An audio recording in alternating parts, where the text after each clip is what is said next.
Tahu tak trend ni?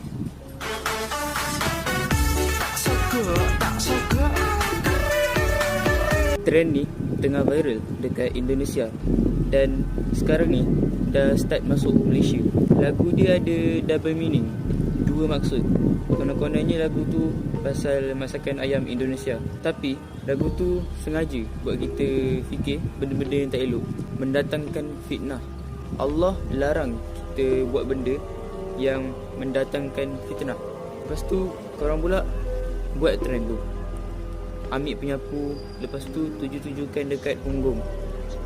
Yang buat pula ramai orang Islam. Benda-benda tak elok ni memang cepat je viral. Berhenti buat sesuatu yang memalukan agama Islam. Trend ni tak patut pun kita ikut. Terang-terang lagu dia pasal benda-benda yang tak elok.